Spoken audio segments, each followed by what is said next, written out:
శివరాత్రి అనగానే మనకు వెంటనే గుర్తొచ్చేది ఉపవాసం. ఈ పుణ్యదినమున ఉపవాసం ఉంటే బోలాశంకరుడు తమ పాపాలన్నీ పోగొడతాడని, సిరి సంపదలిస్తాడని భక్తుల పరమ విశ్వాసం. ఇప్పుడు చెప్పబోయే కొన్ని విషయాలను మర్చిపోవద్దు. అవేంటంటే, ఉపవాసానికి కొన్ని రోజుల ముందు నుంచి పిండి పదార్థాలు బాగా ఉండే ఫుడ్స్ తింటే మంచిది. దాని వలన శరీరం పుష్టిగా తయారవుతుంది. ఉపవాస దీక్ష మొదలుపెట్టే ముందు నీళ్లు బాగా తాగాలి.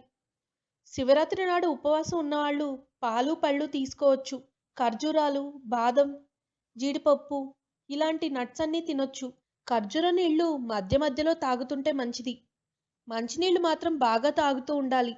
అలా అని ఒకేసారి ఎక్కువ నీళ్ళు తీసుకోకూడదు. ఉపవాసం ఉన్నవాళ్ళు ఆకుకూరలని సూప్లా చేసుకుని తాగొచ్చు. నీళ్లలో కొద్దిగా ఉప్పు వేసి అందులో నిమ్మకాయ లేదా కమలపండు రసం పిండి మధ్య మధ్యలో తాగుతుంటే శరీరానికి శక్తి వస్తుంది. ఉప్పు వేసిన పల్చటి మజ్జిగ కూడా ఉపవాసం దీక్ష చేసే వాళ్ళకి మంచిది. ఉపవాసం వల్ల శరీరంలో తగిన ఎనర్జీ ఉండదు. అందుకే పళ్ళు, పోషకాలు, పీచు పదార్థాలు వంటివి మధ్య మధ్యలో తింటూ ఉండాలి. ఉపవాసం ఉన్నవాళ్ళు శ్రమకి దూరంగా ఉండాలి.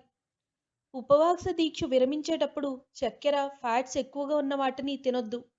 తేలికపాటి ఫుడ్ తినటం వల్ల పొట్ట తేలిగ్గా ఉంటుంది. ఉపవాసం చేస్తున్నామని ఆ రోజు వేసుకోవాల్సిన మందులను చాలామంది మానేస్తూ ఉంటారు. అలా చేయకుండా కొద్ది నీటితోనైనా సరే మాత్రలను తప్పనిసరిగా వేసుకోవాలి. ఉపవాస దీక్ష అనగానే ఆకలితో ఒకేసారి ఎక్కువ ఆహారాన్ని తినకుండా కొద్ది కొద్దిగా తినాలి. ఉపవాస దీక్షలో ఉన్నప్పుడు పాలతో పాటు green tea, black oolong, herbal టీలు తాగొచ్చు. అలాగే కాఫీ విషయంలో కెఫినేటెడ్, డీకాఫినేటెడ్ ఏదైనా తీసుకోవచ్చు.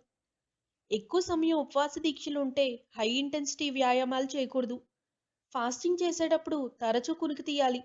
ఇలా చేయటం వల్ల విశ్రాంతి దొరికి హుషారుగా ఉంటారు. ఉపవాసం చేయటం వల్ల ఏకాగ్రత పెరుగుతుంది.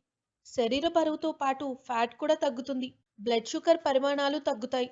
ఇన్సులిన్ సెన్సిటివిటీని మెరుగుపరుస్తుంది. ఎనర్జీ పరిమాణాలు పెంచుతుంది. కొవ్వుని కరిగిస్తుంది. చిన్నపిల్లలు ఉపవాసం చేయకూడదు. అలానే గర్భిణీలు కూడా ఉపవాసం చేయటం మంచిది కాదు. వీరు ఉపవాసం చేస్తే కడుపులో ఉన్న శిశువుకు మంచిది కాదు. అలాగే తీవ్ర అనారోగ్యాలతో బాధపడేవాళ్ళు, సీనియర్ సిటిజన్లు కూడా ఉపవాస దీక్షకు దూరంగా ఉంటే మంచిది. రక్తపోటు, మధుమేహం, గుండె జబ్బులు, థైరాయిడ్ వంటి వాటితో బాధపడే వాళ్ళు ఉపవాసం చేయకూడదు. If you like the video, please like us and subscribe Tollywood Nagar.